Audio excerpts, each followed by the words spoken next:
Merci à vous d'être là et de m'avoir invité. Donc, je vais vous parler de ce que je connais le mieux, c'est la forêt et sous un angle pas que génétique. Là, je serai un peu moins calée, mais je vais vous en parler aussi. Donc, forêt et changement climatique. L'arbre, c'est vraiment un outil, un allié indispensable dans l'atténuation du changement climatique.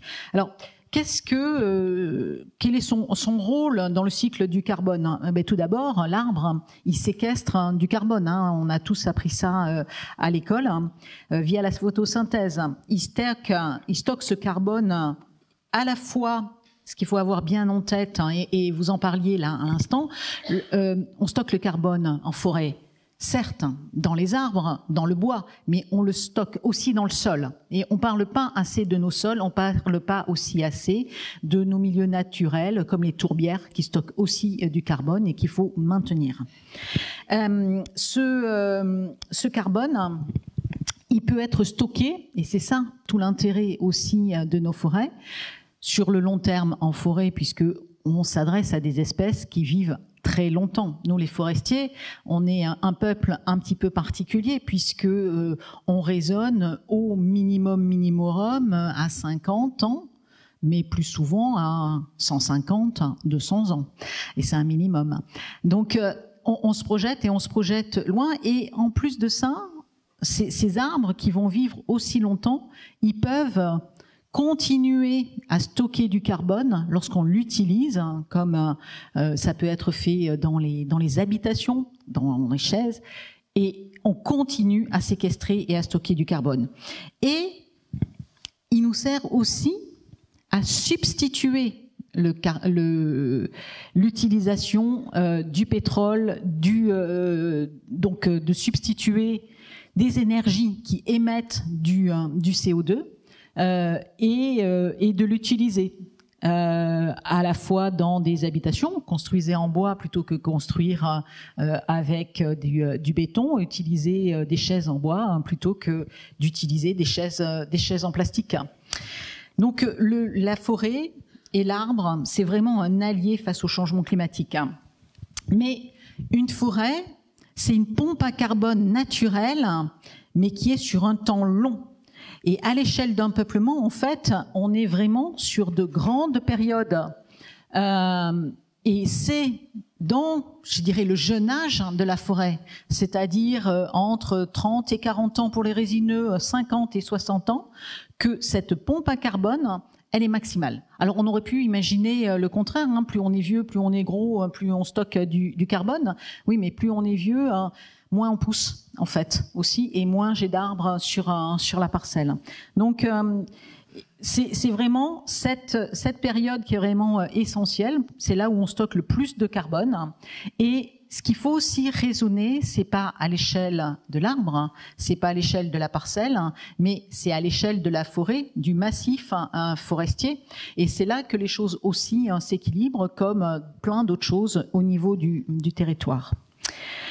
Et le bois, j'ai envie de parodier une vieille publicité qui disait le plastique c'est fantastique. Je dirais que le bois c'est fantastique en fait.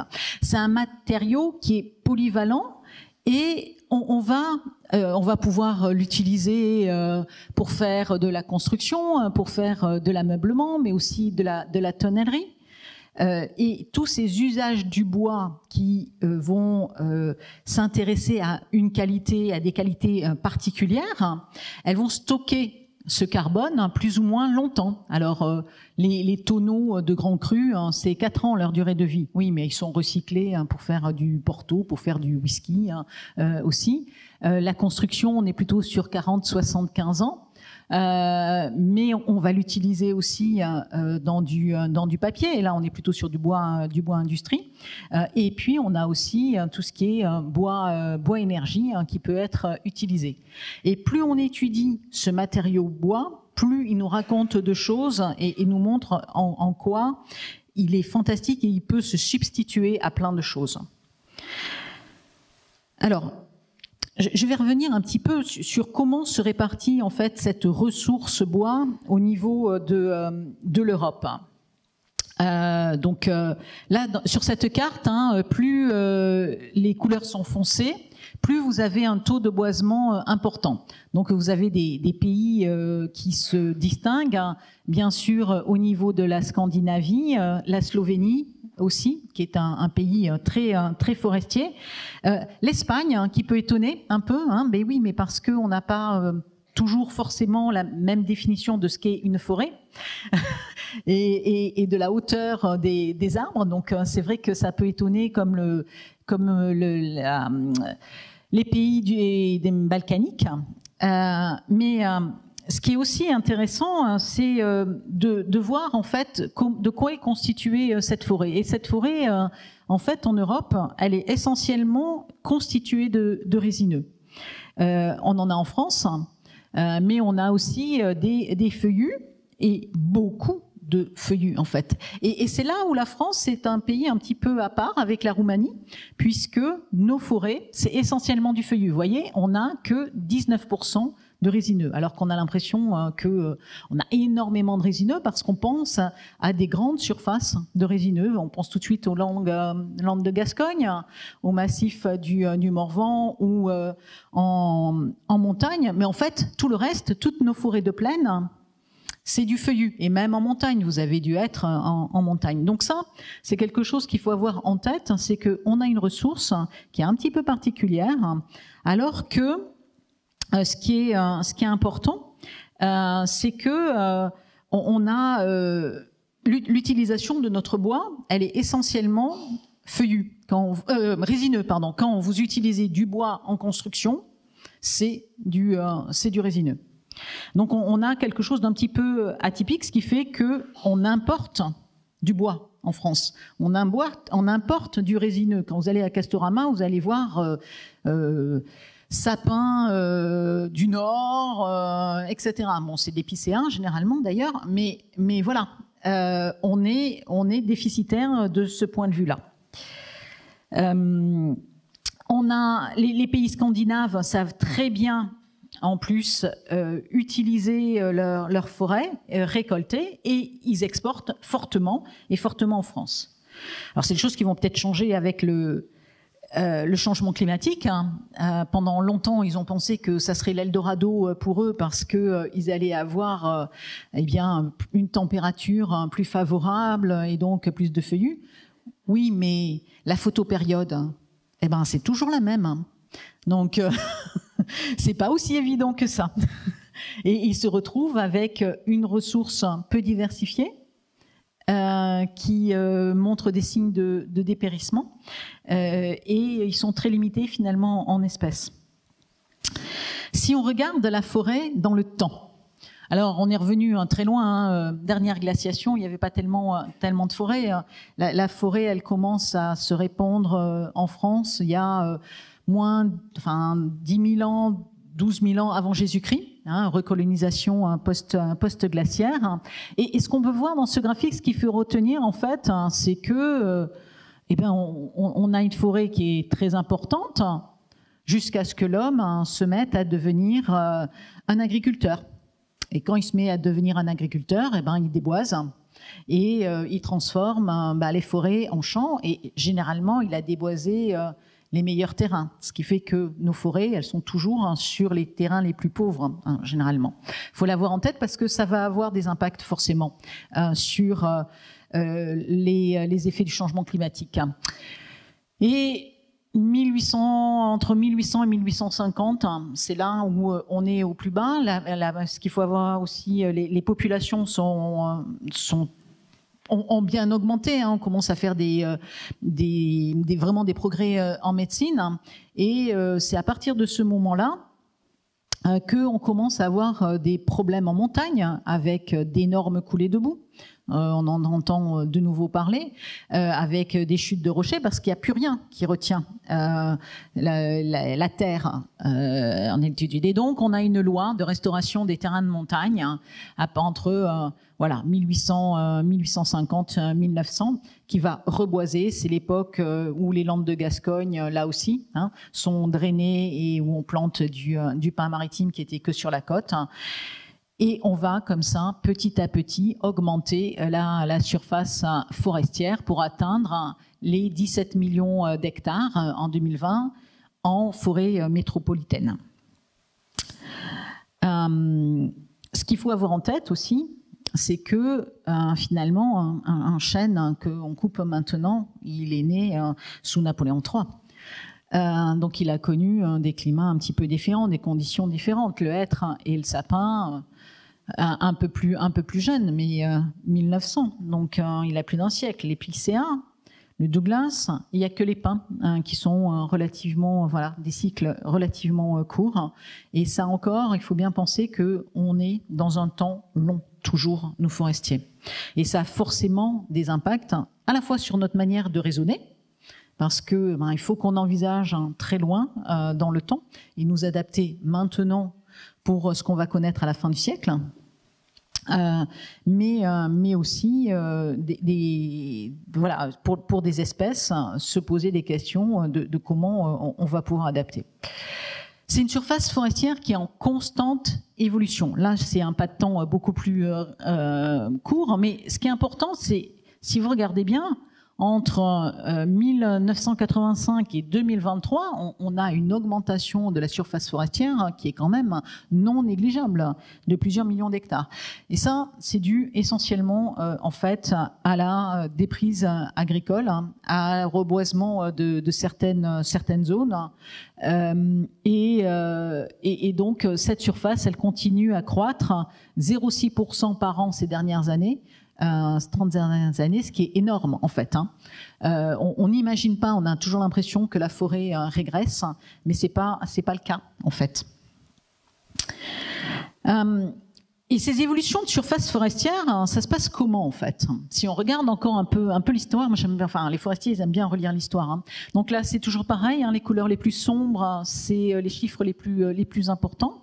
Donc on est en 1918, donc on n'a pas l'Alsace et la Lorraine, c'est pour ça qu'elles sont assurées, et on a des forêts massivement quand même sur la façade est de la France.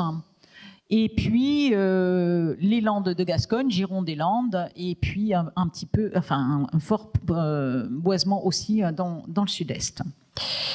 Alors là, la Bretagne, on est à moins de 15% de boisement. Mais c'est un pays qui est fortement peuplé, qui a besoin aussi de nourrir sa population. Si maintenant on se place en 2023, donc ça, c'est des chiffres de l'IGN. Ça a quand même sacrément changé. Si vous regardez la Lozère, qui était à moins de 15% de boisement, on est à plus de 45%. La Corse n'est plus qu'une forêt. Donc on a un changement physiologique, en fait, je dirais, une physionomie, pas physiologique, une physionomie de la forêt qui a totalement évolué en un peu plus d'un siècle. Et ça, c'est quelque chose qu'il faut vraiment avoir en tête. Et en Bretagne aussi, le taux de boisement, il est quand même maintenant passé entre 15 et 25%. Donc, ça se boise aussi chez vous. Si on regarde quelques éléments, encore quelques chiffres sur la forêt publique, c'est 25% de la forêt. Donc on a toujours l'impression que alors forêt publique, c'est la forêt domaniale, donc de l'État, c'est la forêt des communes, des départements. Donc c'est cet ensemble-là. Et en fait, la forêt française, c'est essentiellement une forêt privée, et en particulier ici en Bretagne. C'est 11 millions d'hectares, mais 11 millions d'hectares qui sont surtout en Outre-mer, puisque on gère la forêt de Guyane, et avec ces 6,4 millions d'hectares pratiquement, parce qu'il y a un peu de forêt dans les îles, que ce soit la Réunion, la Guadeloupe, la Martinique, hélas à Mayotte, il n'y a plus grand-chose. Il va falloir qu'on reboise. Mais voilà, et essentiellement aussi des forêts communales sur les 4,6 millions d'hectares. 25%, je vous disais, de la forêt française, mais 35% du bois qui est commercialisé. et 40% du bois d'œuvre. Bon, ça s'explique assez facilement parce que 75% de forêts privées, mais des millions de petits propriétaires. Donc mobiliser de la ressource, dans ces cas-là, c'est bien plus compliqué. C'est une ressource qui rend de nombreux services. C'est le deuxième puits de carbone après les océans. C'est des milliers d'espèces végétales et animales et fongiques qui sont conservées. Et c'est un rôle vital aussi pour la préservation des sols et de l'eau et du cycle de l'eau. Pas uniquement protéger les sources, mais protéger le cycle, puisque les arbres ont un rôle très important dans le fait d'arrêter la pluie, de faire pleuvoir, d'arrêter les nuages, comme vous le savez. Alors, quels effets du changement climatique sur notre forêt? Ça y est, on y arrive. Quelques mots sur le changement climatique. Là, c'est comme vous le savez, l'État, depuis quelques années, se prépare à une trajectoire plus 4 degrés sur la France en 2100. Donc j'ai une erreur sur mon graphique, je suis désolée, il est à l'envers. Donc vous avez le plus 2 degrés d'abord, il me semblait l'avoir changé, plus 2,7 au milieu, ça n'a pas changé, et plus 4 degrés à la fin. Et ce qui a été modélisé, c'est l'évolution des pluies maximales. C'est-à-dire que ce que nous disent les modèles climatiques, c'est que on va avoir la même quantité, grosso modo, de pluie qui tombe. Par contre, le régime des pluies, il va être affecté, c'est-à-dire qu'on va avoir des périodes de sécheresse et des périodes de pluie relativement continues. Mais ce qui va changer aussi, c'est l'intensité de ces pluies. Et c'est absolument pas la même chose pour une forêt, pour un sol, une petite pluie fine qui tombe régulièrement, qui a le temps de s'infiltrer et qui va être utile pour la végétation, que des pluies très fortes qui vont ruisseler, qui vont lessiver le sol, voire entraîner des coulées de boue. Ce que vous voyez aussi, qui est ici en hachuré, c'est qu'on a des incertitudes. Des incertitudes qui sont sur la France à plus 2 degrés, pratiquement sur toute la France, et qui s'estompent au fur et à mesure. Il est toujours plus facile de modéliser loin que près. C'est pour ça que la météo n'est pas toujours très fiable. Si on regarde, et là ce coup-ci c'est dans mon sens, si on regarde le nombre de jours annuels de sol sec, parce qu'un arbre, il puise de l'eau dans le sol, et si c'est sec, on va voir tout à l'heure, ça lui pose des problèmes. C'est pas très gai pour les arbres. Même en Bretagne, on va avoir une augmentation non négligeable du nombre de jours avec des sols secs. Et enfin, le nombre de jours où on va avoir des journées chaudes, donc des records de température. Et là, la Bretagne, un morceau de la Bretagne est là à peu près préservé en 2100. Et l'arbre, comment il fait face à ces changements climatiques? Il va y avoir 2 types d'impact sur le fonctionnement de l'arbre. Une augmentation de la température. Et c'est ce qu'on a vu cet été, alors un peu moins en Bretagne, mais plus dans le sud-ouest. Ce qu'on a vu, c'est qu'on a une augmentation de température et qu'on a des risques de brûlure, en fait, des feuilles. Donc vous avez des feuilles qui blanchissent en particulier, et vous pouvez avoir des effets assez étonnants. Je suis sûre que vous avez vu un morceau d'arbre qui est au soleil, même une feuille qui est à moitié au soleil et à moitié à l'ombre. Et ben la feuille, il y a un moitié qui est brûlée et le reste le reste de la feuille est resté verte. Donc on a des risques de brûlure sur les feuilles. Et puis, ce que l'on a aussi avec l'augmentation de la température, c'est une augmentation du déficit de vapeur d'eau.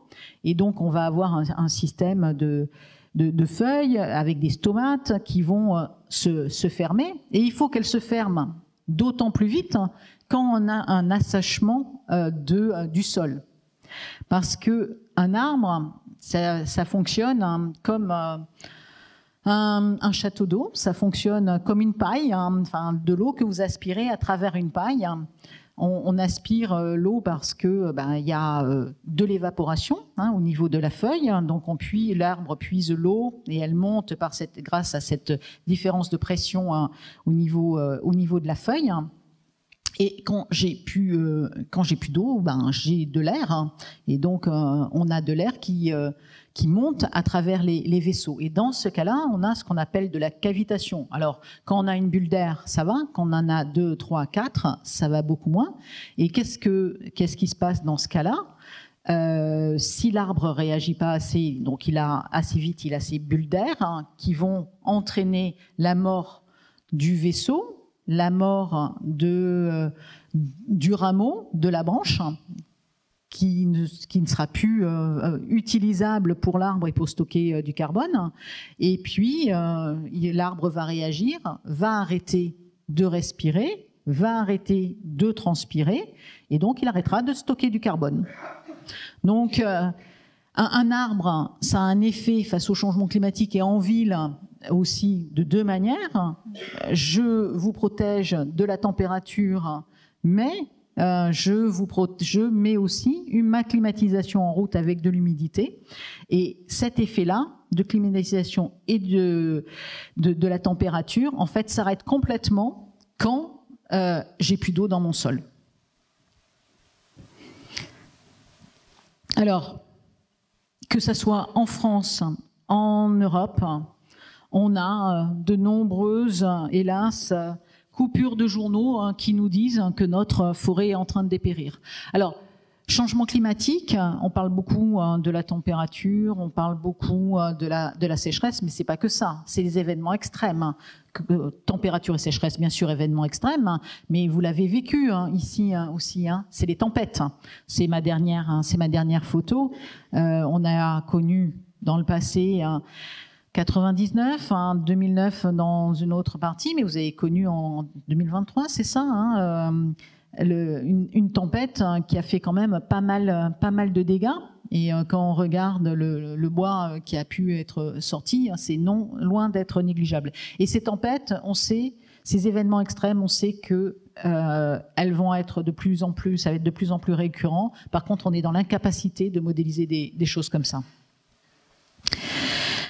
Donc, l'impact du changement climatique sur nos forêts, c'est ça, c'est des épicéas qui ont dépéri, c'est des châtaigniers qui sont impactés avec la maladie de l'encre, du pin sylvestre, qui en fait est résistant à la sécheresse, mais pas du tout à la chaleur. Donc on a des problèmes ici en Haute-Loire dans le Livadroit, je vais y arriver. Le hêtre dans le nord-est de la France, qui est pourtant une espèce emblématique, une espèce autochtone qui s'est installée dans ces milieux-là après les dernières glaciations. Et on a des forêts qui sont déclarées en crise, comme une forêt qui est mythique pour les forestiers, qui est la forêt troncée dans l'Allier, parce qu'on a des dépérissements qui sont vraiment très importants. Alors, des dépérissements, comment évoluent ces dépérissements ? Eh bien, on a des dépérissements qui sont de plus en plus importants. Alors, comment on fait pour avoir une idée ? Vous parliez tout à l'heure que c'était important d'avoir cette notion de temps, d'avoir des séries longues. C'est d'autant plus vrai pour les forestiers, et donc ils se sont armés de critères et de notations. Alors, c'est le département santé des forêts avec des correspondants en forêt qui font des notations de dépérissement. Vous avez, en fait, ici, ce qu'on appelle un arbre dépérissant. Donc, c'est quand il ne reste plus que qu'il a perdu entre 50 et 75% de ses branches et de ses feuilles. Moi, ce qui m'inquiète, c'est que on s'habitue à avoir du dépérissement de 25% ou de 25 et 50%. On s'habitue à avoir des chênes à qui il manque la moitié de la ramure, et quand on se met dessous, on voit le ciel. où on a des, enfin c'était pas, enfin quand j'étais petite, c'était pas ça quoi, un chêne, hein, on voyait pas à travers sa ramure. Et là, on s'habitue. Alors, faut pas qu'on s'habitue au pire, hein, ça c'est quelque chose qui est mauvais. Donc, les forestiers se sont armés d'outils et montrent en fait l'évolution de ces surfaces. Alors, 2019, hein, c'est la grosse crise de l'épicéa dans l'Est. Et ça, c'est bien documenté et on le voit. On voit que 5% des surfaces de forêt étudiées, en fait, sont atteints par du dépérissement. Et là encore, c'est pas homogène, ce dépérissement. On aurait pu penser finalement que le dépérissement dû au changement climatique, il allait surtout toucher les forêts du sud de la France, les forêts méditerranéennes. Elles étaient aux premières portes. Et en fait, c'est pas du tout ce qui s'est passé. Ça a surtout impacté les forêts du nord-est de la France. Alors, il y a différentes raisons qu'on peut évoquer. Il y a eu des plantations pendant les années 50 en limite d'aire de répartition de l'épicéa, par exemple, donc des plantations d'épicéa en plaine. Donc, tant que tout va bien, ben, tout va bien. Hein. J'ai eu un superbe épicéa de Pif Gadget qui a très bien poussé dans le sud-ouest. Mais bon, c'est quand même pas son milieu. On était en limite d'air. Et à partir du moment où ça a un petit peu changé, le régime des pluies, eh bien, on a eu ces dépérissements avec, en plus de ça, plein d'insectes qui sont venus dessus. Donc, des dépérissements dès 2019 qu'on commence à tracer, mais ça ne s'est pas arrêté au dépérissement, hélas, de l'épicéa.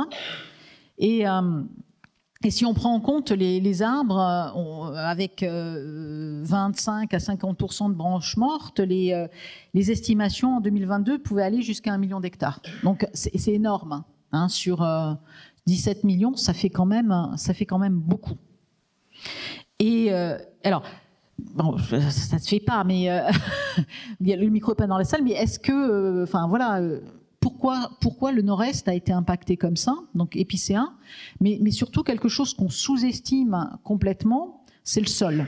Encore une fois, le sol a une importance énorme. Et là, on est dans ces zones-là, dans le Jura, sur des sols qui sont superficiels, qui sont calcaires. Et s'il ne pleut pas tous les jours, eh bien, on n'a pas d'eau qui est disponible pour la végétation. Et donc, c'est une des raisons pour lesquelles on a eu ces dépérissements à ces endroits-là. Je ne sais pas si vous avez entendu parler, là, il y a un mois, 2 mois, des travaux du DSF. Ils avaient fait il y a 10 ans ce qu'ils appellent un road sampling. Alors un road sampling, c'est quoi? C'est tout simple. C'est les notations que je vous ai montrées là de dépérissement. Ils ont fait ça sur le chêne et ils ont fait ça, comme le nom l'indique, le long des routes. Donc ils ont parcouru des routes forestières, de nombreux massifs que vous avez là. Donc vous avez des massifs en Bretagne qui ont été parcourus, et donc ils ont noté le niveau de dépérissement de ces arbres. Et si on regarde un petit peu, alors chaque camembert c'est une forêt, d'accord? Et vous voyez que quand c'est vert, c'est sain. Jaune, ça se dégrade et c'est très dégradé. Alors, il y a des choses qui sont intéressantes, hein, c'est-à-dire que on a des zones où finalement ça n'a pas bougé. Donc c'est plutôt bon signe. Hein, si on prend le centre, enfin, je ne sais pas si on peut appeler ça, mais du côté ouest du bassin parisien, il n'y a pas eu trop de dépérissement. Et puis, il y a des forêts qui se sont même améliorées. Hein. Du côté de Cahors, Gourdon, on a une forêt qui est plutôt... Donc, il y a une résilience des forêts aussi, et ça, c'est important. Mais on a aussi des forêts, de manière générale, qui se sont dégradées, très fortement dégradées. Et en Bretagne, où on était presque complètement vert en 2020, eh bien, on voit apparaître des pourcentages de forêts très fortement dégradées. Voilà. Si on regarde de plus près, voilà ce que ça donne pour la Bretagne. Alors, je suis sûre que vous repérez tout de suite, vous, dans ces endroits-là. Et même sur Brest, quand même, où les chansons disent au moins qu'il pleut, eh bien, on a une dégradation qui est très nette. Donc ça, c'est important d'avoir des données comme ça, régulières, sur le temps long. Et si on regarde les deux espèces sur lesquelles ils ont travaillé, c'est-à-dire le chêne pédonculé et puis le chêne sessile, on voit que ça décroche à partir 2020-2025. C'est à partir de ce moment-là qu'on commence à avoir vraiment des gros dépérissements avec un déficit foliaire qui est compris entre 25 et 50% pour la plupart des forêts. Et c'est pas forcément un bon signe, parce que, je vous ai dit, on a surtout une forêt de feuillus, et le chêne, en France, c'est quand même l'espèce reine et majoritaire. On le voit aussi autrement, dans d'autres graphiques, dans d'autres choses, qui sont les coupes, l'augmentation des coupes sanitaires, ou ce qu'on peut appeler nous les produits accidentels, c'est-à-dire des arbres qu'on récolte, qu'on coupe avant ce qu'on aurait pensé pouvoir les couper. Au lieu d'amener mon chêne à 180 ans, je suis obligée de le couper à 150 ou à 130. Et on voit bien la grosse augmentation en 2019-2020 qui se calme, c'est l'épicéa. Et ça se calme parce qu'il n'y a plus d'épicéa en plaine, mais il n'y en a plus beaucoup non plus dans le premier plateau du Jura, et ça commence à taper sur le deuxième plateau. Il y en a qui vont aller voir ça de près bientôt. Et après, il y a du bon fromage et du vin aussi, pour se consoler. Et avec des produits accidentels qui augmentent aussi, ça veut dire qu'on récolte des choses qui n'auraient pas dû... Enfin, c'est du blé en herbe qu'on est en train de récolter. C'est un puits forestier. Donc on parlait de puits, de puits de carbone, qui a chuté de 50% en 10 ans à cause des crises climatiques. 46% des chutes de stock dû à du dépérissement, 670 000 hectares en 5 ans, sécheresse, canicule, insectes, maladies, les incendies qui 2022 ont été très importants dans le sud-ouest. 2022, vous en avez eu aussi, si ma mémoire est bonne, ici en Bretagne, mais aussi 2023. 2025 est aussi une très mauvaise année pour la forêt et les incendies, avec les corbières, où ils ont presque égalé les feux du sud-ouest de Gironde, et une augmentation de la mortalité. Et 43% de chute due à une baisse de croissance. Alors on aurait pu imaginer, l'arbre il pousse quand il y a du CO2 dans l'atmosphère, donc plus il y a de CO2, plus il va pousser. Mais oui, mais je vous ai expliqué tout à l'heure, un arbre, quand il fait trop chaud, quand il fait trop sec, il arrête de transpirer, mais du coup il arrête de respirer aussi, puisque ça se passe sous la feuille au même niveau, au niveau de la stomate. Donc plus on... Voilà. Et ça... c'est quelque chose de significatif, quand même. 4% de la croissance des arbres qui diminue, c'est-à-dire que notre puits de carbone, il est de moins en moins performant aussi, quoi. C'est un puits forestier qui n'est pas si stable tous les ans, et puis il n'est pas facile Alors ça, c'est mes collègues qui m'ont passé ces graphiques, parce que moi, le carbone, c'est moins mes compétences. Et c'est pas stable dans le mode de calcul, et c'est pas stable au niveau des bilans annuels. Alors on voit les crises, on voit Lothar Martin, on voit Klaus, on voit les incendies, et on voit que dans ces cas-là, le puits de carbone, il est pas bon, il perd beaucoup. Et ce qu'on voit aussi, là encore, c'est que on a, et ça c'est, je sais pas si vous vous souvenez, ça a été en 2022, on a commencé à parler de ça, de forêts qui émettaient du carbone. elles stockent plus du carbone, elles émettent du carbone parce que il y a ces crises, parce que il y a des arbres qui meurent. Donc ça, c'est la crise épicéen, c'est la crise aussi sur le hêtre dans ces zones-là. Et on a des zones où il y a une légère hausse, 2010-2020. Maintenant, avec les incendies, je suis sûre qu'on n'aurait plus du tout la même carte non plus, quoi. Donc, de manière générale, je dirais que la forêt française, elle est en difficulté. Et on estime à 300 000 hectares de la forêt publique qui est dépérissante, dont 50 000 hectares qu'il faudrait reconstituer totalement.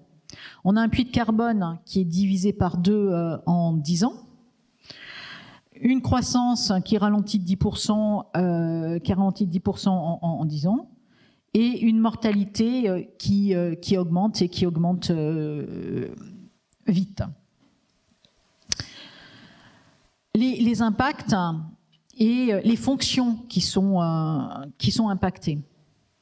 La fonction de préservation de la biodiversité, parce que les espèces, elles sont impactées directement par la chaleur, par le manque d'eau, par la mortalité des arbres qui structurent l'écosystème. On parle par exemple, le chêne.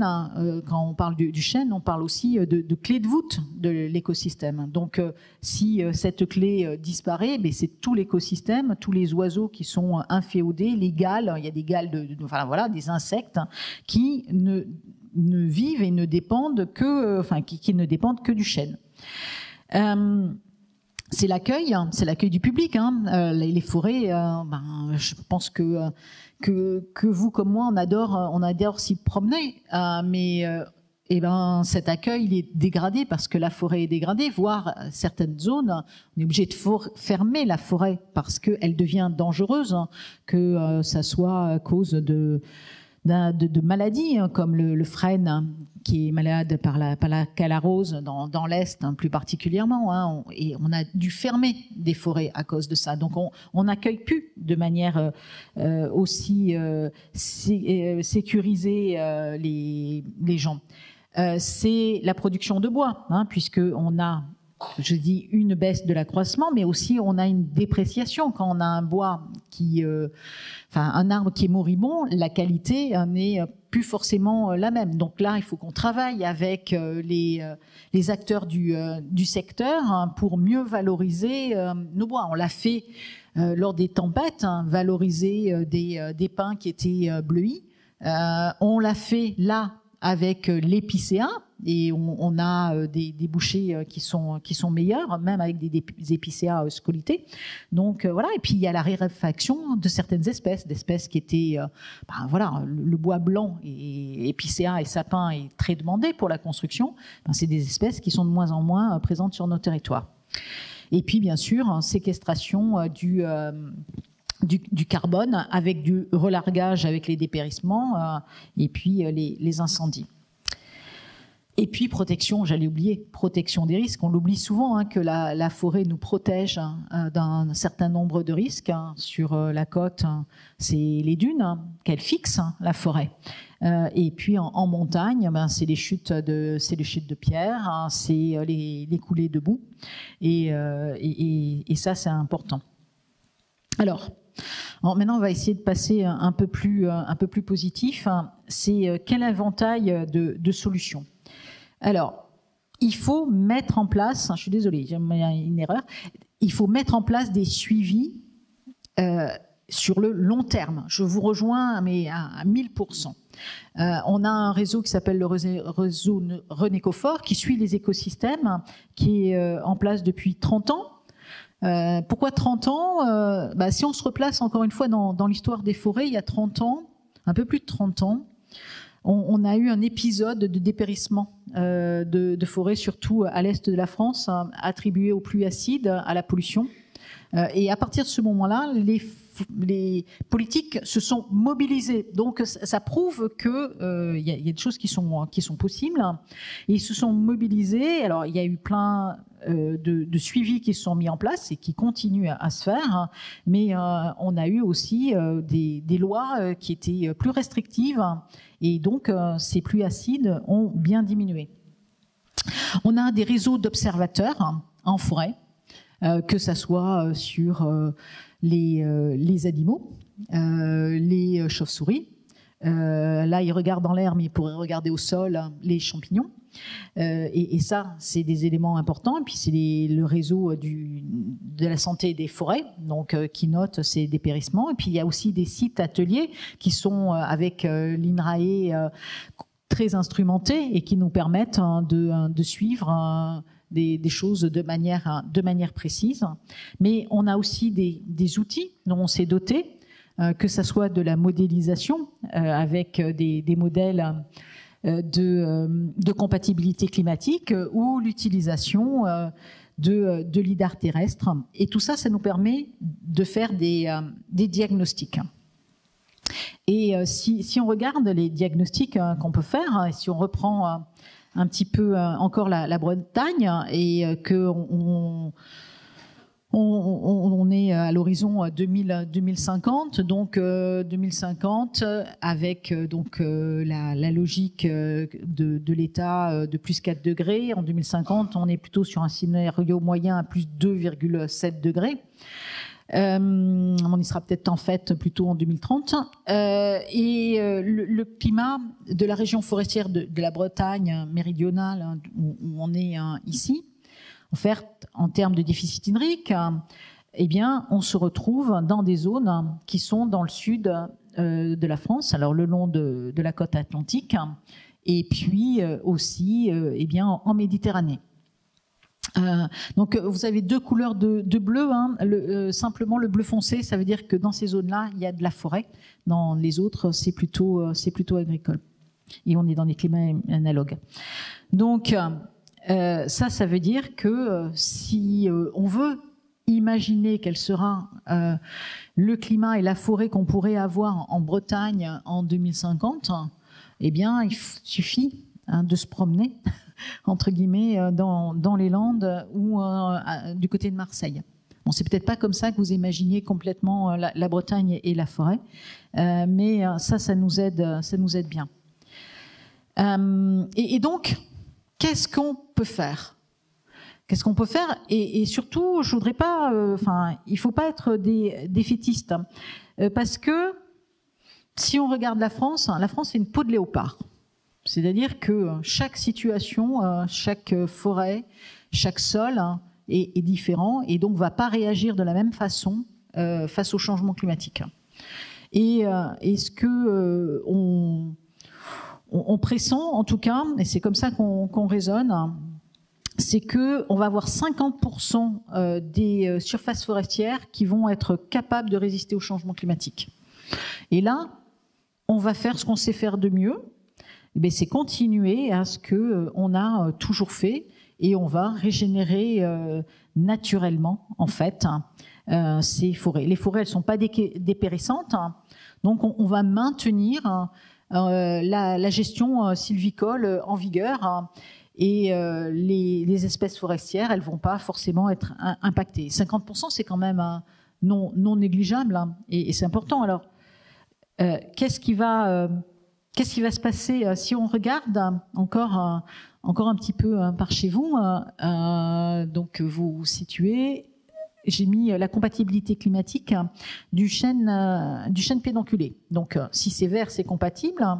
Si c'est jaune, c'est incompatible, mais c'est parce qu'il n'a pas assez d'eau. Si c'est bleu, vous n'en verrez pas. C'est incompatible parce qu'il fait trop froid. Et si c'est violet, c'est incompatible parce que je n'ai pas assez de jours où on a une température suffisante, en fait. Donc, chêne pédonculé, vous en avez sur tout le territoire. Eh bien, si on regarde en 2050 à 2+7, eh bien, on pourra continuer à faire du chêne pédonculé. À plus 4 degrés en 2100, eh bien, on pourra continuer à faire du chêne pédonculé. Et même si on se projette vers des scénarios que je n'espère absolument pas, et on aura peut-être d'autres questions, hélas, que la forêt, si on est à plus 6,5 degrés, mais il y aura encore du chêne pédonculé. Donc ça veut dire que on va pouvoir continuer à travailler, à avoir une forêt résiliente avec un chêne. Après, ce qu'on peut faire aussi, c'est regarder la forêt, regarder la parcelle dans laquelle on est, le massif forestier dans lequel on est, et trouver des solutions localement. Alors quand je dis trouver des solutions localement, c'est-à-dire qu'on va regarder le cocktail d'espèces que l'on a. Nous forestiers, on parle souvent d'espèces objectifs, c'est-à-dire c'est l'espèce prioritaire pour laquelle on travaille, mais ça ne veut pas dire qu'il n'y en a pas d'autres. Alors il y a des massifs forestiers où ça semble, même des massifs forestiers où ça semble complètement monospécifique. Promenez-vous dans les landes de Gascogne, vous allez voir du chêne pédonculé, vous allez voir du chêne tausin, vous allez voir du bouleau, vous allez voir du châtaignier. Alors je dis pas qu'il y a des tonnes d'espèces, mais le sol est pas très propice non plus, c'est un podzol, mais il y a quand même malgré tout des espèces. Et parmi ces espèces, il y en a qui sont plus résilientes. Donc ce qu'on peut faire tout simplement, c'est se regarder dans ce cocktail celles qui sont les plus résilientes et puis changer d'espèces objectifs et en tout cas les favoriser lorsqu'on travaille dans la forêt. On va changer ce cocktail d'espèces, et des espèces qui étaient peu présentes vont le devenir plus, mais elles étaient déjà là. Et ça, c'est vraiment quelque chose d'important. Et encore une fois, en Bretagne, si on regarde là pour le coup le chêne pubescent qui est présent, ça va bien. Donc on peut continuer et se dire voilà, regardons autour de nous. Ne fermons aucune porte et ne nous disons pas oui, on va travailler cette espèce parce qu'on sait la travailler aussi en termes de matériaux au bois. Essayons de diversifier. Et puis, on peut trouver aussi des solutions en Europe, dans le sud de la France, mais aussi en Europe. Et si on a de la mortalité, de la forte mortalité, eh bien, pourquoi pas quelques petits cyprès de Provence. Alors, j'exagère un peu, mais peut-être du pin d'Alep. Et alors, regardons ce que donne le pin d'Alep. Alors, actuellement, le pin d'Alep, il est quand même un peu limité par les températures, la moyenne des températures. Et c'est pas encore favorable sur toute la Bretagne. Par contre, en 2050, ce paramètre-là a disparu. Et en 2100, que ce soit à plus 4 degrés et même à plus 0,6 degrés, le pin d'Alep, il tient toujours en Bretagne. Donc, on va pas très loin, on change pas complètement d'écosystème et ça c'est quelque chose d'important de se dire qu'on a des ressources sur notre territoire, on a des ressources en Europe. Et pourquoi c'est important? Parce que c'est des espèces qui ont coévolué en fait avec tous nos pathogènes. Donc on va pas avoir des espèces qui vont se devenir invasives. Et puis, on peut quand même aller regarder ce qui se passe ailleurs dans le monde. Et ici, en Bretagne, vous êtes habitués, quand vous regardez les jardins des corsaires, et ce qu'ils vous ont laissé en héritage ou à Brest, vous avez plein de choses. Et si tout meurt, on pourra enrichir peut-être aussi avec d'autres espèces, mais là, de manière plus peut-être localisée, plutôt expérimentale. Et si on regarde ce que donne le cyprès de l'Arizona, donc un cyprès américain, mais on voit que pour lui, la vie continue à être belle en Bretagne, quels que soient les scénarios climatiques. Donc tout ça pour vous dire que certes, la forêt, elle est vraiment impactée par le changement climatique et on le voit tous les jours. Regardez, promenez-vous, vous voyez ces arbres qui dépérissent. Il y a quand même moyen d'agir, il y a quand même moyen de continuer à faire avec la ressource que l'on a, et ça c'est important. Donc quel levier pour adapter nos forêts en changement climatique? Eh bien, ce qu'il y a d'important, pour nous forestiers, on le sait, on fait toujours, puisqu'on a un temps très long, on agit avec des incertitudes. Mais là, les incertitudes, elles sont devenues monstrueuses. Hein. Je vous ai pas montré les différents modèles, mais il y a un niveau d'incertitude qui est important autour de chacun des modèles. Alors ça aussi, et on ne sait pas exactement comment ça va aller. Mais il faut agir dans un monde d'incertitude. C'est comme si vous êtes, comme quand on est rentier, peut-être qu'on dit ça, qu'on a des actions en bourse, eh ben, on agit avec des incertitudes. Il faut essayer de privilégier plutôt, d'essayer de s'adapter. Il ne faut pas être passif et se dire que l'homme est foncièrement mauvais et que tout ce qui touche, il le détruit.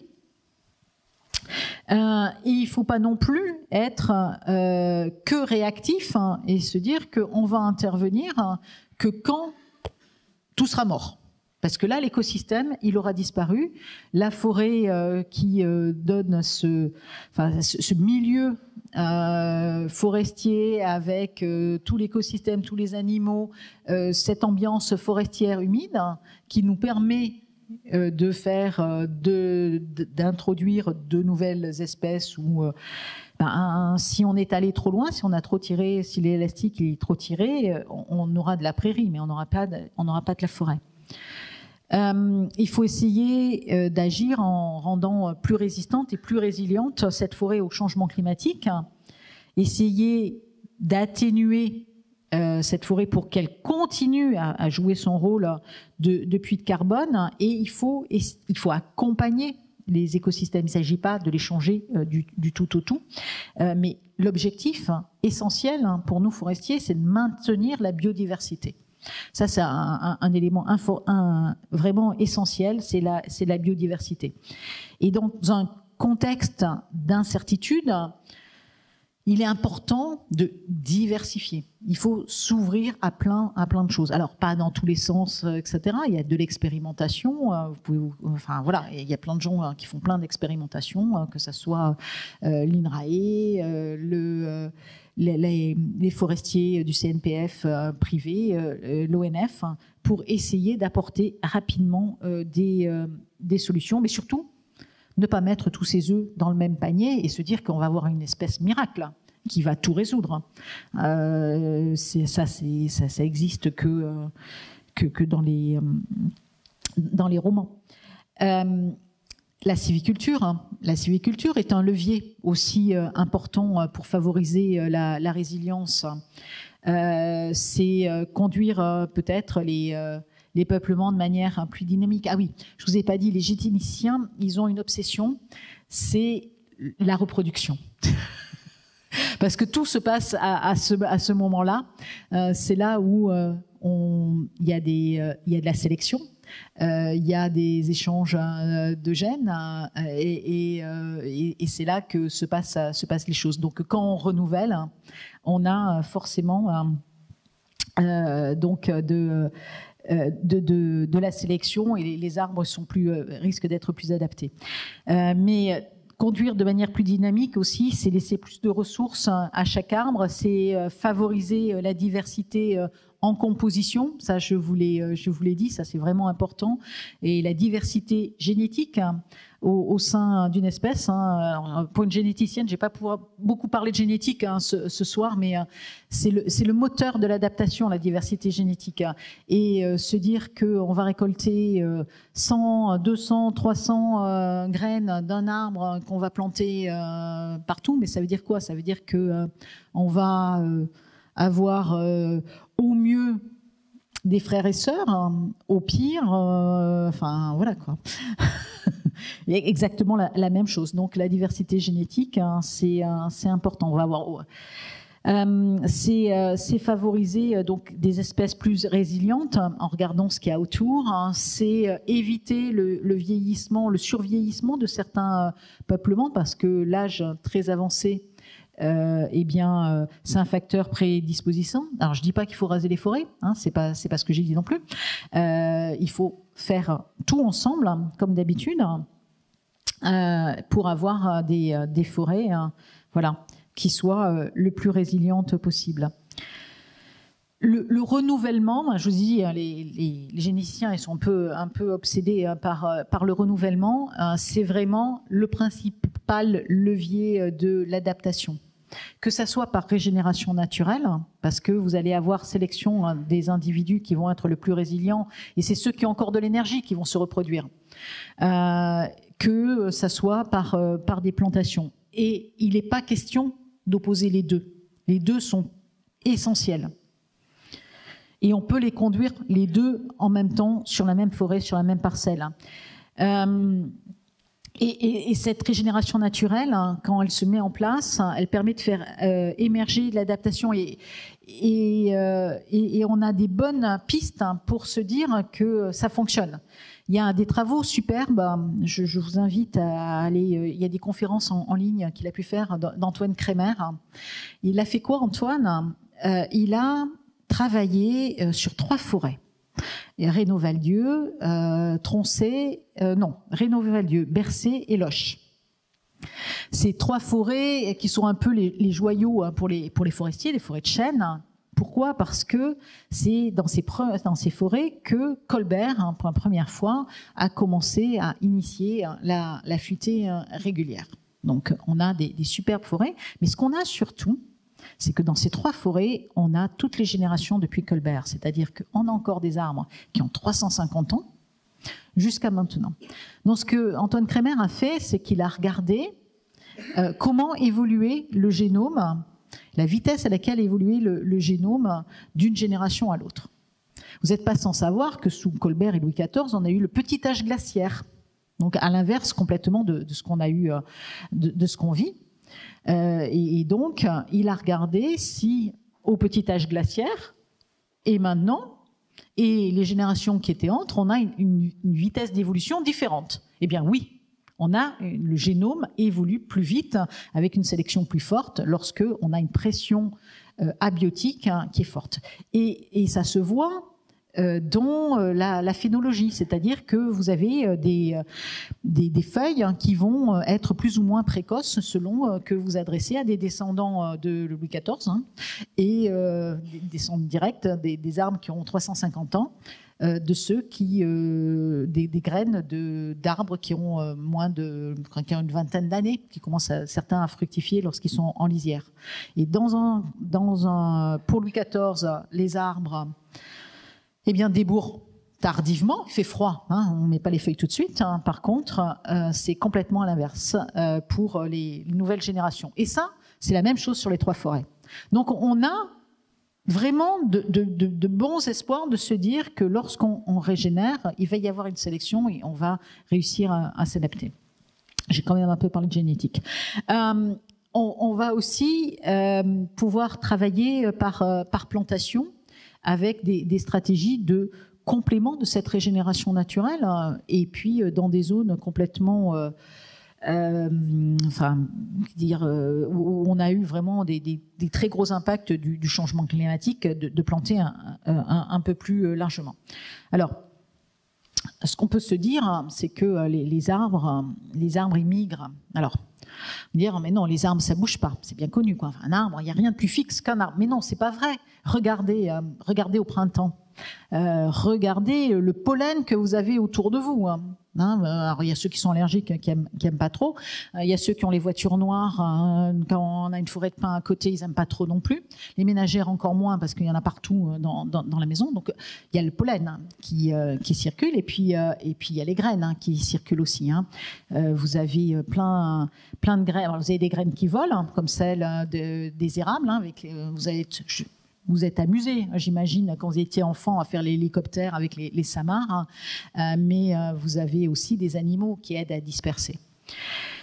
Et donc, on a réussi à quantifier cette vitesse de migration des arbres. Et quand on la replace par rapport à la vitesse du changement climatique, on voit que c'est une course perdue. C'est ce que vous montre mon graphique là.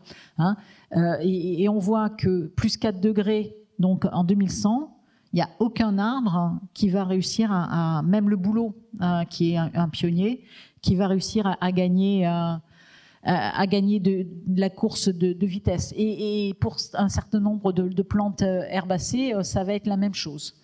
Bon, les ongulés, ça va relativement bien se passer, mais les rongeurs, hein, c'est moins évident. Donc, c'est vraiment important de se dire que la vitesse du changement climatique, elle est 10 fois supérieure à ce que peuvent migrer normalement les espèces.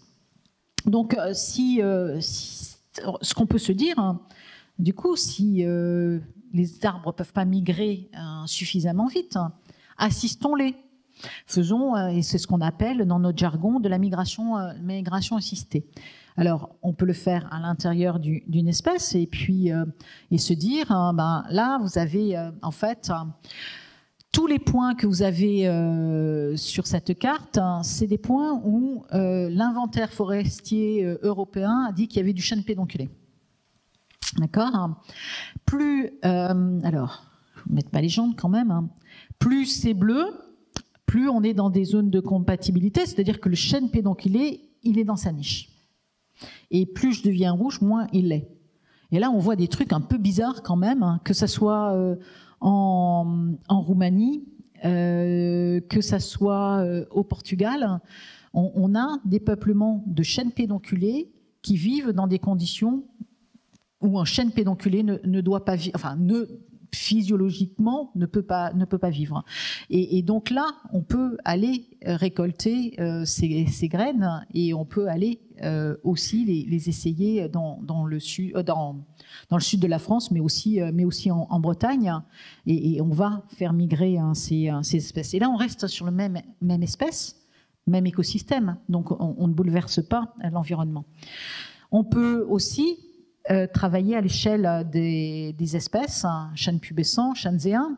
Chêne zéen, c'est un joli chêne blanc que l'on a en Andalousie, pin maritime, pin d'Alep. Et puis, il faut favoriser la migration des espèces et des disséminateurs. Là, je vous ai mis une carte qui date un peu, mais qui montre en fait...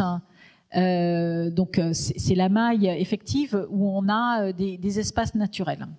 Donc si je suis un petit chêne et que je veux aller de la forêt en Tarn-et-Garonne pour remonter en Bretagne parce que le climat me sera plus favorable, alors non seulement j'ai pas vraiment le temps, mais l'anthropisation du milieu fait que c'est plus possible.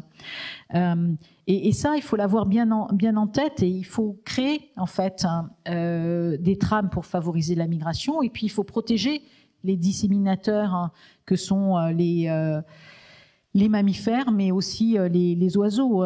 Et vous avez une superbe photo de Jet Chênes qui est le plus grand disséminateur de glands. Donc ça, c'est aussi important, c'est comment, au sein de nos territoires, on peut favoriser de la migration d'espèces pour l'adaptation des forêts. Donc j'en termine, je suis un peu trop longue. Ce qui est important de retenir, c'est d'avoir une forêt diversifiée. On appelle ça une forêt mosaïque à l'ONF. Et la richesse de la gestion forestière à la française, parce que c'est vraiment une spécificité française, c'est d'avoir une gestion durable et multifonctionnelle. C'est-à-dire que sur le même lieu, on va à la fois protéger des écosystèmes, avoir des tourbières, avoir des mares, avoir des îlots de vieillissement qui sont importants pour préserver une part de la biodiversité, mais on va aussi avoir des îlots d'avenir, de l'expérimentation, de différents types de sylviculture. Et ce que l'on souhaite, c'est faire tout ça au même endroit. Et ça, c'est très compliqué, on est bien d'accord, mais c'est très riche. Vouloir partitionner un monde, vous le disiez tout à l'heure aussi, en blanc ou noir, mais quelle tristesse. Et c'est pas, enfin pour moi c'est pas ça l'avenir. Et alors il faut pas que ce soit hyper complexe parce qu'autrement c'est pas réalisable. Mais vouloir dire que il faut protéger et mettre sous un globe et de l'autre côté faire de l'exploitation intensive, c'est peut-être pas la solution. Et en tout cas c'était pas la voie de la France jusqu'à présent et c'est pas celle de l'Office. Donc voilà, la forêt, c'est tout ça et protégeons-la. Merci.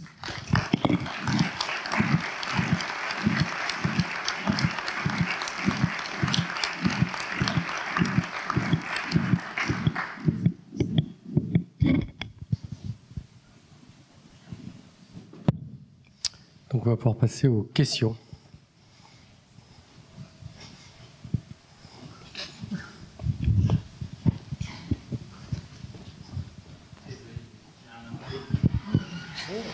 Merci. Bonsoir, merci pour cette présentation. J'ai plusieurs, ça m'a créé plusieurs interrogations. Je me souviens plus de ce livre qui a été publié il n'y a pas longtemps sur l'Amazonie, qui disait que, en fait, contrairement à ce qu'on croit, il y aurait eu une grande partie de l'Amazonie qui était plantée par des hommes, ce qui veut dire que depuis 10 000 ans au moins, on influence les forêts. Mais plutôt, on pense négativement ces derniers temps. Oui. Alors du coup, j'étais surpris de voir effectivement qu'en France, la forêt augmente plutôt que diminue. Je ne sais pas du coup si c'est le cas partout. Quelle est l'image au niveau mondial? Est-ce qu'elle diminue? Est-ce qu'elle augmente? Mais en tout cas, l'évolution qu'on a notée souvent, c'est cet agrandissement des monocultures. Et donc vous disiez justement que la diversité était importante. Je me demandais dans quelle mesure simplement une plus grande diversité dans les forêts au niveau des âges des arbres déjà, mais aussi des espèces, mais qui seraient là de toute façon naturellement. Donc en fait, remplacer ces monocultures où il y a la même espèce avec le même âge par des âges et des espèces plus variées serait déjà plus résiliente au changement climatique. Et après, la deuxième interrogation, c'est au niveau des espèces exotiques, puisqu'il y a aussi énormément qui a été dit ces derniers temps sur les espèces invasives et le dommage qu'elles peuvent créer à des écosystèmes. Dans quelle mesure on est capable de pouvoir dire là, cette espèce exotique, elle aura un impact favorable, alors qu'une autre, dans d'autres contextes, a eu un impact défavorable. Dans quelle mesure on est susceptible de prédire ça? Merci beaucoup. Okay. Donc, en effet, on a imaginé pendant très longtemps que l'Amazonie était une forêt inviolée, une forêt primaire, et les publications scientifiques là depuis presque 20 ans maintenant nous montrent que c'est absolument pas le cas. En Europe, on parle toujours de la forêt de Białowieża en Pologne. En fait, c'est une forêt qui est plus gérée depuis 250 ans, mais c'est pas une forêt primaire. Moi, je ne sais pas définir ce que c'est qu'une forêt primaire, et c'est vrai qu'on a des images, des idées sur la forêt, des fois, voilà, qui sont c'est de l'imaginaire des fois. Et donc, par rapport à votre question de diversification. Alors, je crois qu'il y a une question qui est importante, c'est l'échelle à laquelle on se place. Toujours, et l'espèce, enfin, alors l'échelle temporelle là, mais l'échelle géographique. Est-ce que on parle de diversification à l'échelle d'un massif forestier ou à l'échelle de la parcelle? Et c'est pas du tout la même chose. Dans les cas de monoculture, on pense souvent aux Landes et puis aussi au Morvan. Alors je vais pousser, enfin voilà. En fait, de la monoculture de chênes, on en a énormément. De la monoculture de hêtres, qui, si ce n'était pas une espèce autochtone, pourrait être traitée d'envahissante, parce qu'elle a une dynamique de régénération qui est absolument fantastique. On a des monocultures chez les feuillus aussi. Il ne faut pas opposer résineux et feuillus, mais ce qui est certain, c'est qu'il faut diversifier. Il faut diversifier. Alors en classe d'âge, là encore, est-ce qu'on raisonne à l'échelle de la parcelle, est-ce qu'on raisonne à l'échelle du massif? Si on raisonne à l'échelle du massif, on a à peu près tous les classes d'âge. Si on raisonne à l'échelle de la parcelle, eh bien là, on va parler plutôt de futaies irrégulières.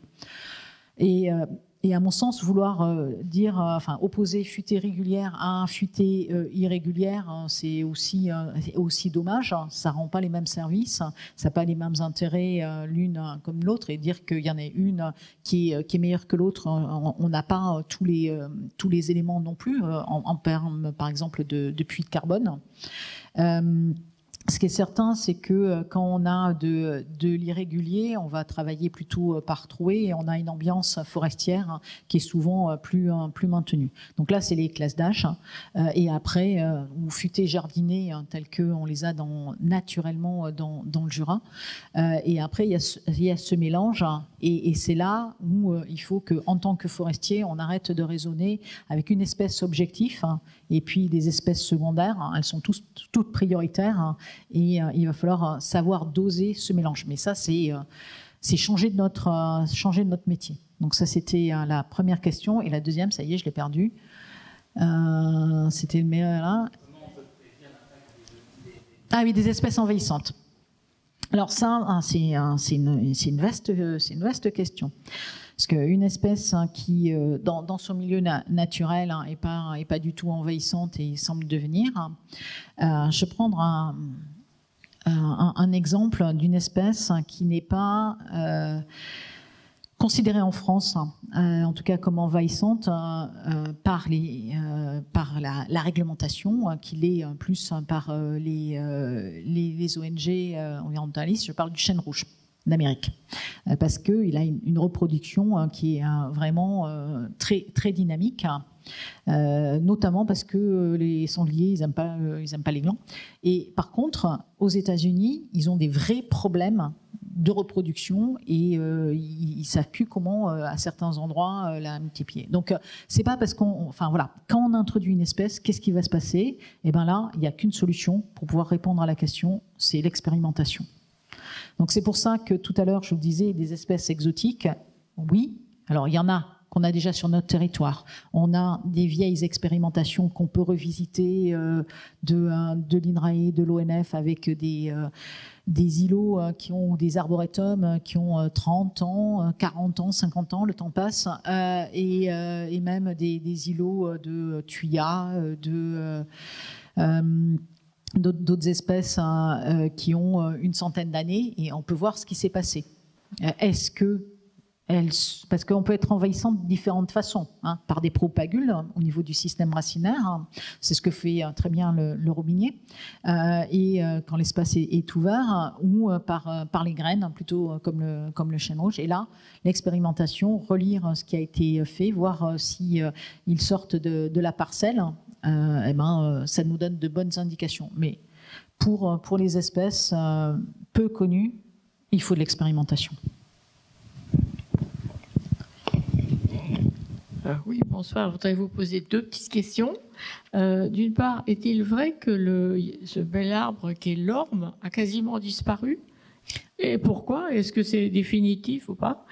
Et la deuxième question, vous avez expliqué qu'il était surprenant que l'hypérissement soit plus fort dans le nord-est de la France que dans le sud-est. Et une des raisons que vous avez avancées, c'est le fait que ce sont des sols superficiels calcaires. Mais en Provence, dans le sud-est, il y a aussi des sols calcaires. Oui. Donc comment ça se passe? Voilà, si vous pouviez revenir là-dessus. Voilà. Ok, alors, l'orme. L'orme, c'est une des premières espèces qui a été... excusez-moi. C'est victime de la mondialisation, en fait. L'orme, il est atteint par un champignon asiatique qui est arrivé avec du bois, et ça dans les années, plutôt dans les années 70, et donc qui a, comme c'est un champignon asiatique qui s'attaquait à l'orme asiatique, ils avaient coévolué ensemble, donc ils faisaient pas de dégâts entre eux. Mais par contre, notre orme n'était pas du tout adapté. Alors c'est vrai qu'il n'y a pas d'orme résistant. Les ormes européens, il y en a 3, l'orme de montagne, l'orme lisse et puis l'orme champêtre. Il y en a, l'orme lisse est plus résistant, mais il n'y en a pas de vraiment résistant. Donc ils sont plus ou moins compatibles avec la maladie, mais ils dépérissent plus ou moins. Mais voilà, et il n'y a pas de solution entre guillemets. La seule solution qui avait été imaginée par des chercheurs de l'INRAE, Jean Pinon en l'occurrence à Nancy, c'était de l'hybrider avec l'orme asiatique qui lui était résistant, en tout cas résistant à la maladie, et ça a permis de créer des ormes hybrides que vous retrouvez en ville, qui peuvent être plantés. L'orme lutèce en est un, et il y a d'autres clones qui ils sont reproduits de manière sans diversité génétique à l'identique. Et vous avez en Bretagne, vous avez un conservatoire des ormes, parce que ce qu'il faut savoir, c'est que donc l'orme, ce champignon, il est introduit par un insecte qui vient pondre ses œufs, et il a sur sa carapace ce champignon qu'il a introduit en même temps que ses œufs, et qui vont envahir tout le système vasculaire de l'arbre. Et donc, cet insecte, il repère des arbres qui sont relativement âgés. C'est pour ça que vous voyez encore dans des haies des ormes qui repartent, mais qui restent jeunes. Dès qu'ils deviennent trop grands, l'insecte les repère. Donc, ce conservatoire d'ormes est maintenu sous forme de haies. Et c'est comme ça qu'on a conservé un certain nombre d'ormes en France. Et la deuxième question, face au sol. Donc on a, dans le Jura, il y a des sols qui sont en effet très superficiels, et donc qui retiennent pas l'eau. Et les arbres étaient habitués à avoir de l'eau tous les jours, ce qui n'est pas le cas en Provence. Donc, et c'est ce que je montrais tout à l'heure aussi sur mon petite illustration, c'est-à-dire qu'on a des arbres finalement qui se sont adaptés à des conditions climatiques plus chaudes et plus sèches, et on en trouve dans le sud-est, on trouve du chêne Cécile, alors que normalement il n'y a pas de chêne Cécile dans le sud-est, dans des conditions chaudes et sèches, et ça c'est peut-être aussi le futur l'avenir pour le chêne Cécile. Donc il y a aussi cette adaptation locale qui s'est faite au cours des générations pour résister aux températures et au manque de pluie. Là, ce qui s'est passé dans le Jura, en l'occurrence, c'est que ça a été on a tourné l'interrupteur d'un seul coup, quoi.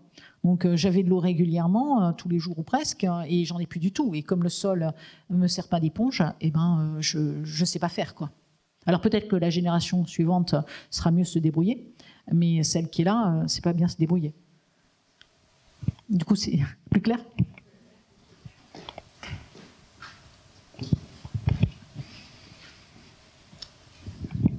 Oui, bonsoir. Moi, j'ai 3 questions.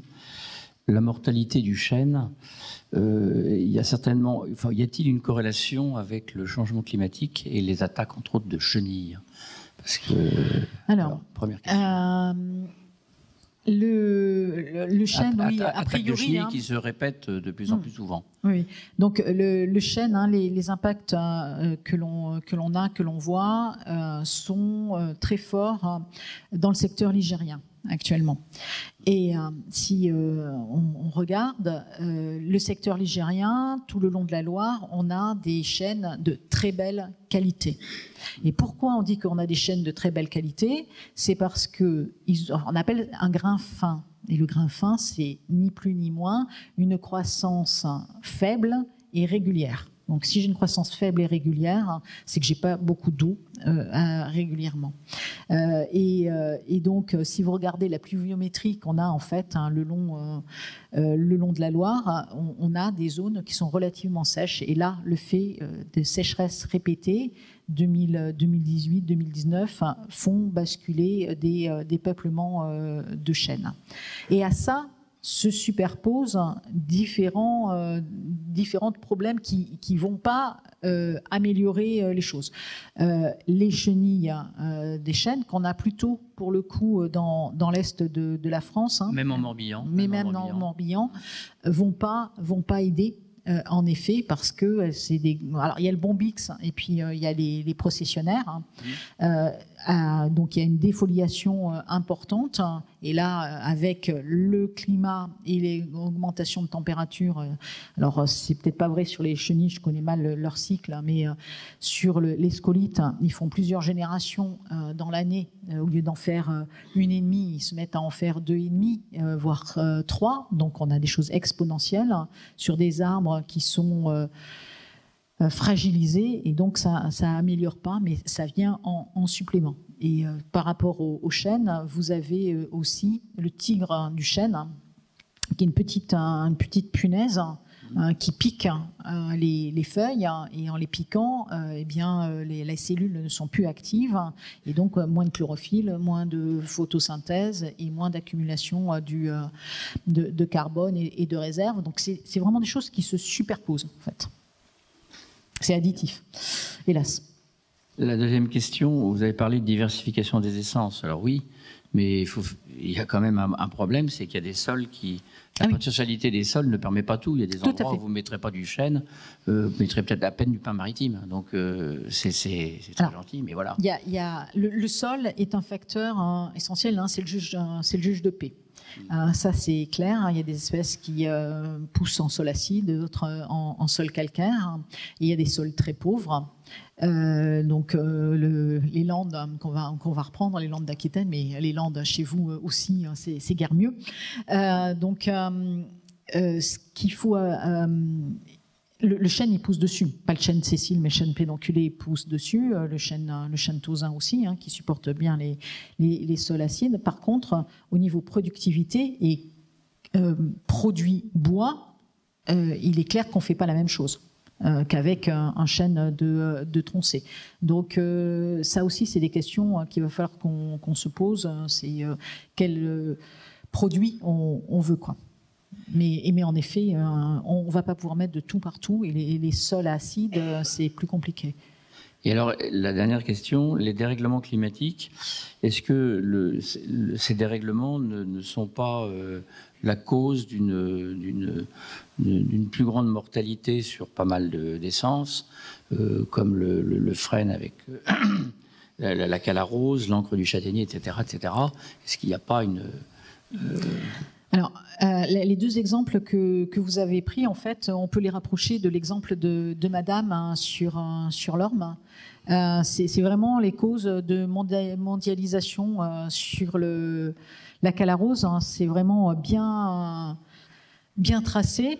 C'est de l'importation en Pologne de plants de frênes de Mandchourie qui sont adaptés à la calarose, et c'est parti de là comme une traînée de poudre. On espérait que le changement climatique allait aider et stopper, que les températures allaient freiner. Quand on teste, et ça descend de plus en plus. Alors l'encre du châtaignier, c'est pareil, c'est une maladie qui est de plus en plus répandue. Et à ça se superpose un autre problème chez le châtaignier, c'est que très longtemps, on a utilisé le châtaignier en taillis, donc un arbre, et puis on coupe régulièrement, et c'est des rejets, ce qui fait qu'on a aussi des châtaigneraies qui sont très, très âgées, qui ont 400, 500 ans. Donc je pense que ça les souches sont anciennes, et voilà, les arbres au bout d'un moment s'épuisent et meurent, et pas forcément on revient à Louis XIV et même avant, donc c'est pas forcément très bien adapté, et là je pense qu'il y a aussi des causes qui se superposent. Bonsoir. J'avais une question, peut-être elle va être un peu hors sujet, mais c'était pour le volet plus législatif ou réglementaire. Donc sur le massif de mes parents, là en Auvergne, je vois beaucoup de petites coupes. Donc j'ai des entreprises qui viennent, et la coupe, ils font une première coupe, le voisin est intéressé par la manne financière, il coupe aussi. Et je vois aucune replantation. Et est-ce que peut-être vous pouvez me confirmer ou infirmer? On m'a dit que quand on faisait des coupes inférieures à 1 hectare, on n'avait pas d'obligation réglementaire de replanter. Et qu'il y avait une espèce de jeu comme ça où justement les sociétés cherchaient pleine multiplicité de petites parcelles pour éviter de replanter. J'ai pas de, je peux pas vous répondre sur la question. Je suis désolée, je connais rien. Dominique? Mais oui, normalement, pour moi, on peut pas changer. En fait, ce que je sais de la loi, c'est que on ne peut pas changer l'usage de la terre. C'est-à-dire que si on transforme un bois en une pâture, il faut compenser. Il faut compenser l'équivalent et faire une plantation ailleurs. Et alors après, il y a coupe et coupe, je vais dire. sur certaines surfaces, c'est-à-dire que il peut y avoir aussi dans le cycle sylvicole et des futaies, en particulier de la futaie régulière, on a la coupe définitive lorsque les arbres sont arrivés à un certain âge et qu'il y a eu la régénération naturelle qui s'est mise en place, et ça c'est essentiel, on fait la coupe définitive, donc c'est-à-dire qu'il n'y a plus d'arbres adultes, enfin de gros arbres sur la parcelle. Par contre, dans la ronce, parce que ça protège bien du gibier, normalement il y a de la régénération naturelle. Donc voilà, comme je ne suis pas allée dans la forêt, je ne peux pas vous répondre particulièrement. Mais voilà, oui, après l'effet de domino, il y a aussi le fait que c'est des fois difficile de faire venir un ETF pour faire une coupe d'un demi-hectare, d'un hectare, et que les propriétaires, des fois, se groupent et on a l'impression d'effet de massification parce que ça permet de faire intervenir quelqu'un. Oui, j'ai une question à vous poser assez ponctuelle. Il s'agit du peuplier. Évidemment, ça ne constitue pas des bois à proprement parler, mais à une certaine époque, les propriétaires terriens étaient incités à planter des peupliers parce qu'il y avait, disons, une possibilité d'exploitation assez rapide. Or maintenant, le peuplier, on en voit peu, mais on en voit quand même dans le milieu urbain. Ce sont des arbres qui sont plantés en ligne. Et on s'aperçoit effectivement avec la sécheresse que ces arbres perdent rapidement leurs feuilles. Donc la question, alors on voit effectivement il y a des plantations un peu plus importantes dans l'île-et-Vilaine par exemple, mais ma question est de savoir quelle est effectivement la résistance possible de ces peupliers à résister. Alors, il y a peuplier et peuplier. C'est un monde, le peuplier. Donc il y a un très gros programme d'amélioration du peuplier à l'INRAE à Orléans pour des peupliers de ligniculture et avec en effet une croissance très rapide et qui sont plutôt mis dans des terres agricoles le long des rivières avec un approvisionnement en eau très régulier. Le peuplier, il est sans... Alors, dans ces programmes d'amélioration, vous avez des peupliers d'origine nord-américaine, des nord-américains, et vous avez des peupliers qui sont croisés avec nos peupliers locaux, j'allais dire autochtones, le peuplier noir. Et ces peupliers sont du coup plus ou moins sensibles aussi. C'est pour ça que je parlais de vos feuilles à la rouille, en effet. Alors on cherche la tolérance et pas la résistance totale, ce qu'apporte le peuplier noir à ces espèces. Donc bon. Pourquoi alors? Et en effet, le peuplier, c'est pas une des meilleures espèces qui résiste à la sécheresse, mais elle est, enfin, dans les milieux où elle est plantée pour faire du bois, ça reste une espèce avec une croissance rapide, avec un stockage de carbone important et une utilisation en bois pour les cagettes qui se substitue aussi au plastique et c'est intéressant. Et il y a encore, il y a vraiment un très gros programme sur le peuplier et des plantations en forêt privée qui se font très régulièrement. Bonsoir. Des petites considérations plutôt d'ordre réglementaire pour chercher des leviers pour pouvoir agir. À l'ONF, vous avez une bonne maîtrise de la gestion de vos surfaces forestières, mais sur la forêt privée, c'est plus compliqué. Vous avez parlé du morcellement, en fait, de toutes les petites parcelles. Et dans ce sens-là, moi, j'imagine que ça serait sans doute intéressant de faire des classements dans les documents d'urbanisme qui différencient les surfaces dédiées à la forêt de production et ceux qui pourraient être dédiés à la forêt de protection. Et les deux n'étant pas nécessairement excluants l'un de l'autre. Et je pense au modèle en fait de classement des haies. Je ne sais pas si c'est... Je connais mal l'agroforesterie, mais ouais. Mais sur les haies, par exemple, en fait, il y a deux types de classements. Il y en a un d'ordre patrimonial et un qui demande à ce que le fonctionnement écologique de la haie soit garanti. Et en fait, sur la forêt, on pourrait imaginer quelque chose d'un petit peu similaire.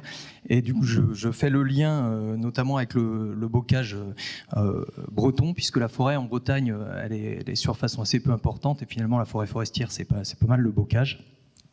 Elle est plutôt linéaire, hein, la forêt en Bretagne, en fait, à travers les haies. Voilà, et c'est vraiment important. Elle est aussi très dégradée. Et alors là, il y a différentes problématiques, notamment la politique européenne qui attribue les subventions aux agriculteurs, qui les pousse à détruire les haies. Et puis, je fais un petit clin d'œil au Conseil général, en fait, qui soutient la démarche d'aujourd'hui, notamment, d'après ce que j'ai compris. C'est qu'il y a une réflexion et vraiment, il faut réinvestir la gestion des bords de route, qui a été, franchement, qui avait beaucoup progressé dans les années 90 et puis qui a été laissé un petit peu à l'abandon en matière de moyens et de réflexion. Et puis, dernier petit point, je voudrais aussi parler de la densification urbaine et des impacts que ça peut avoir sur les ruptures écologiques sur le territoire. C'est vraiment une évolution forte des villes, et là on est en train de créer des zones totalement désertiques qui sont finalement, même au niveau d'un village, assez importantes, qui peuvent vite faire plusieurs kilomètres de largeur et de longueur. Et en plus, en fait, l'impact sur les mentalités des populations risque aussi d'être important, sachant que les élus vont être issus de ces populations, c'est déjà le cas. Voilà. Alors, l'opposition, conservation et puis production. Alors, je suis complètement d'accord avec vous. C'est pas des notions qu'il faut opposer. C'est des notions, des choses qu'il faut lier. C'est-à-dire que d'une façon très anthropocentrée, il faut, pour faire de la bonne production, il faut qu'on fasse de la conservation. Donc, parce que les ressources génétiques de demain, elles sont quelque part, et voilà. Et si je paraphrase là-dessus un président de la République en disant on regarde ailleurs alors que nos ressources génétiques sont en train de brûler. Donc, il ne faut pas opposer, et au contraire, il y a un lien entre conservation et production. Et la conservation, c'est pas uniquement, par contre, à des buts de production. C'est-à-dire que la conservation, c'est aussi la conservation d'espèces parce qu'elles sont clés de voûte. C'est de la conservation parce que, je pense aux genévriers thurifères, je pense des espèces de ce type-là, qui ont un intérêt pour la biodiversité. Et ça, c'est essentiel puisque ça fait partie de notre gestion multifonctionnelle. Et par contre, je sais pas, je suis pas sûre que ce soit votre propos, mais je pense qu'il faut pas les opposer dans les territoires et les faire cohabiter ensemble sur le même territoire. C'est-à-dire qu'on adaptera bien les forêts que en faisant de la conservation et de la production en même temps. On a des espèces qui sont dites pour de la production, que ce soit du chêne Cécile, du pin maritime, du pin sylvestre et je sais quoi d'autre, qui nécessitent aussi d'être conservées et dont certaines ressources génétiques ont besoin d'être conservées et protégées, et que ça soit dans l'air, le cœur de l'air de naturel ou sur les marges. Et j'ai tendance à penser qu'il faut qu'on fasse tout ça en même temps, parce que c'est lié et interdépendant, comme tout l'écosystème forestier. Et la réalité de l'industrie, Mais oui, mais moi, alors je vous donne ce que je pense vraiment, mais la réalité de l'industrie, elle va à la facilité. On n'est pas obligé de céder à la facilité. Enfin, Bon, voilà. Et en termes de résilience, c'est drôle, d'autant plus, enfin, c'est bien plus puissant de faire d'avoir des choses mélangées, imbriquées, que de séparer les mondes. Hein. C'est ce qu'on disait tout à l'heure, quoi.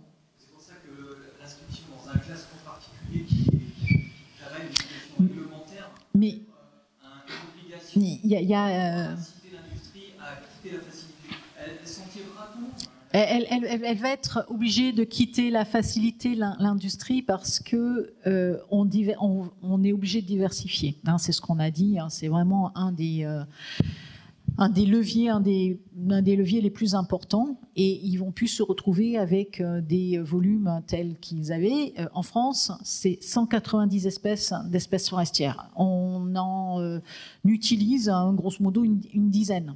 Bon, il va falloir apprendre à valoriser toutes les autres. Et en effet, il va y avoir de l'épicerie fine. Et ça va changer les choses, mais il faut expliquer et ça va avancer. De toute façon, quand il n'y aura que ça, ils vont bien utiliser ça. Hein. Et même certaines coopératives forestières dans certaines zones commencent à dire qu'ils vont mettre du feuillu, un peu, sur les bords des parcelles. Encore deux questions. J'avais deux questions à vous poser. La première, c'était sur, au début de votre exposé, vous avez montré les densités de forêt dans les différents pays européens, et on a vu qu'en Espagne, il y avait a priori une densité de forêt. Donc ça pose quand même la question de la définition de ce qu'est une forêt, et ça renvoie aussi à la discussion qu'on vient d'avoir sur le bocage, puisque le bocage, c'est la forêt linéaire. Ouais. Et dans le bocage, il y avait aussi les pré-vergers, qui étaient des zones où il y avait une densité arbustive, arborée qui était importante. Donc ça, c'est ma première question. Et la seconde, c'est sur... on parle de l'adaptation à la sécheresse, à la chaleur des arbres, donc de faire des transplantations, etc., des nouvelles variétés. Mais est-ce qu'on peut s'adapter aux accidents climatiques, aux tempêtes, aux feux, aux canicules, etc. Alors, donc, la deuxième question est vaste. Je vais commencer par celle-là, puis je reviendrai à l'autre après. Alors, on ne sait pas, enfin non, les événements extrêmes, hein, ça reste des événements extrêmes. Par contre, on peut essayer de diminuer leur impact. Alors, le problème des événements extrêmes, c'est qu'on ne sait pas quand ils vont arriver.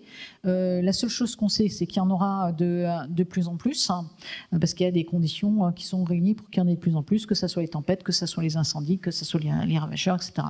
Alors, vous allez me dire, je radote, mais la diversification, c'est quand même aussi un des éléments qui va nous permettre de passer un peu mieux à travers ça. Je vais prendre un exemple sur les incendies et la tempête que vous avez eue, la tempête Ciarán. Eh bien, si on regarde les produits accidentels, je me suis amusée à regarder ça avec un collègue, les produits, donc ce qui a été, eh bien, c'est essentiellement du résineux. Alors, pourquoi est-ce qu'il y avait plus de... Enfin, je ne connais pas suffisamment la Bretagne, mais a priori, on a regardé, il n'y a pas plus de résineux qu'ailleurs. Mais bon, c'est donc diversifier les espèces, ça fait que les impacts de la tempête sont plus faibles. Les incendies, ce que l'on sait au niveau des incendies, on pourrait se dire que la sylviculture a un rôle à jouer. Mais encore une fois, ça ne va pas être aussi simple que ça. Et d'opposer ces futaies régulières et à irréguliers, ça a des avantages et des inconvénients des deux côtés.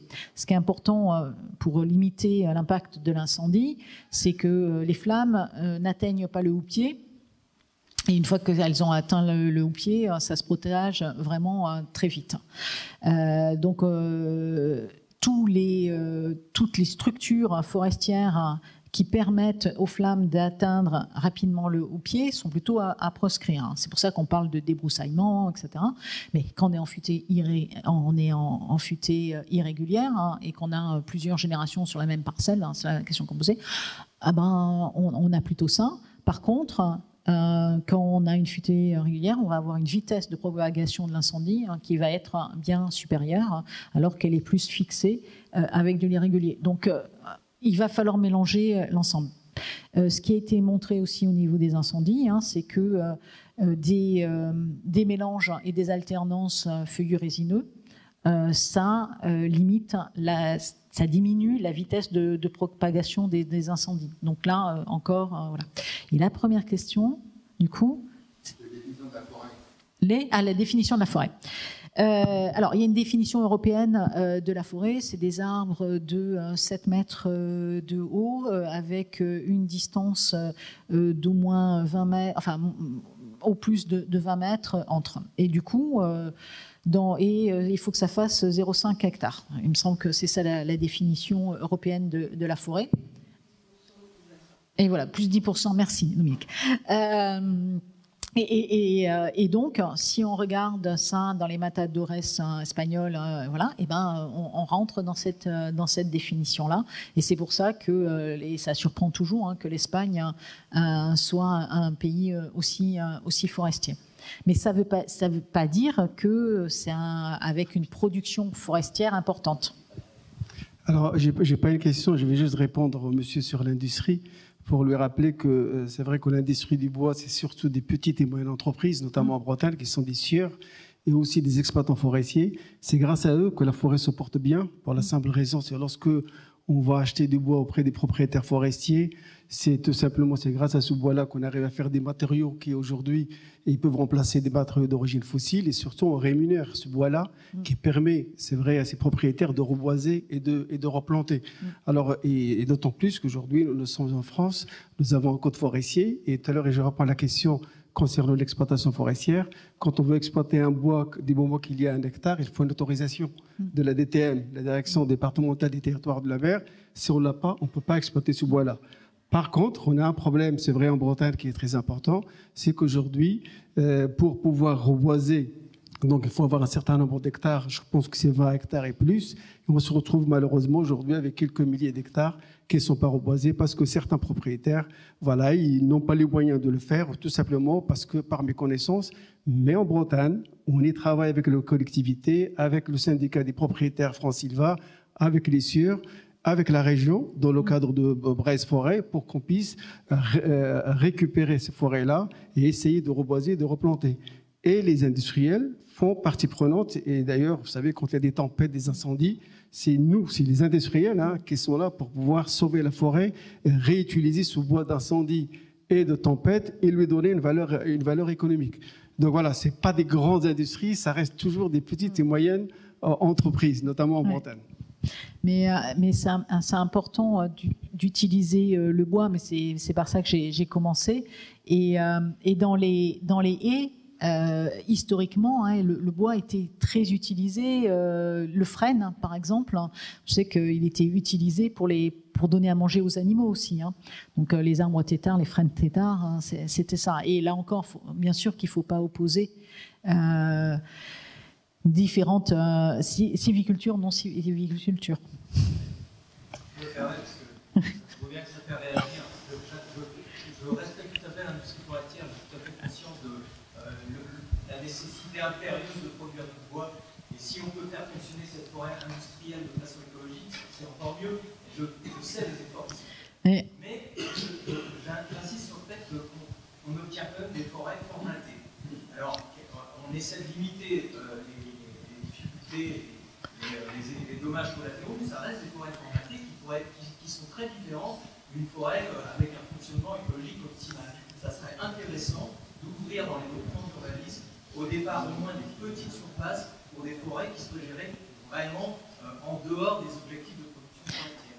Alors, il y en a, enfin, je l'ai mis, il y a quand même énormément de forêts. Alors, il y a différents types de forêts, mais il y a des forêts qui ne sont pas gérées. Alors, pas gérées par le principe, parce que le propriétaire, il y a des propriétaires, comme les collègues de la forêt privée me disent, on a trouvé des propriétaires qui étaient nés en 1830.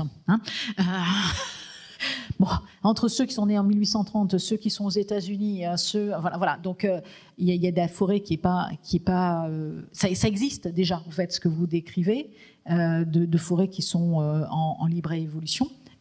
Et puis après, il y a différents types d'exploitation forestière, différents types de sylviculture. Et ce que je disais, c'est qu'il faut qu'on fasse avec tout ça, parce que ça fait partie de la diversité, cette sylviculture aussi.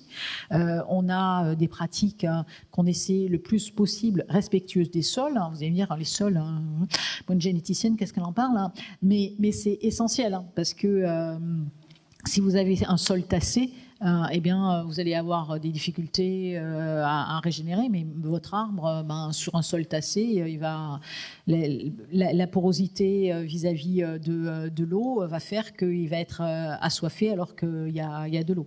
Donc, c'est les cloisonnements, c'est tout un tas de choses et de pratiques, en effet, qu'il faut promouvoir et le plus possible.